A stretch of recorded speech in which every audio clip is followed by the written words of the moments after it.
You've never heard about secret menu items before? Okay, let me give you a quick history. So we have known for a long time that human beings have something called the novelty bias. If something is new and interesting, then we want to experience it.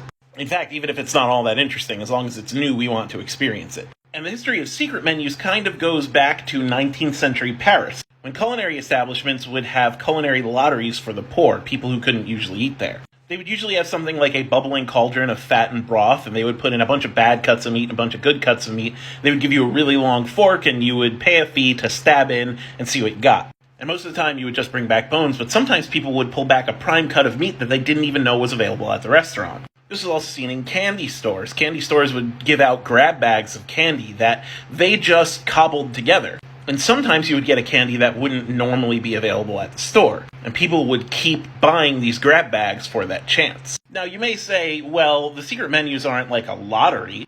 And you'd be right, and here's why. Because the lottery isn't the thing that we want, the new experiences. And as time went on, basically chefs and people who worked at restaurants would have their own staff menu. This still exists in restaurants today. It would be something that wouldn't normally be able to be made in order, whether it was because the ingredients were too expensive or the amount of time cooking took too long. It basically would not be good on a menu. It would not make the restaurant money.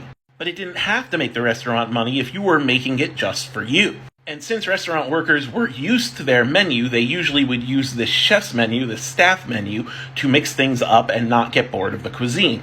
They then began telling the things they ordered to their friends and family and said if you asked nicely, they might make it for you. And thus the secret menu was born. And while this kind of originated in more traditional restaurants, it eventually happened to find its way to fast food restaurants. Like the McTen35 is just one of the circles of Canadian bacon they use for the Egg McMuffin put on a burger. And the only reason that they're able to do that is because at 10:35, when breakfast was stopped and regular service began, they had both of those available. Again, not something that would be profitable to always be on the menu, but something that was new and novel for the workers there and something that would be interesting for anyone who asked nicely.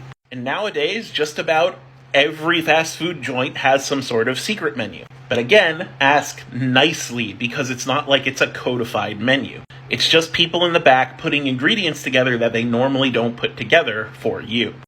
And I'm going to tell you something, working in fast food and having an annoying person demand something from the secret menu is the worst experience. So play it cool, treat fast food workers with respect.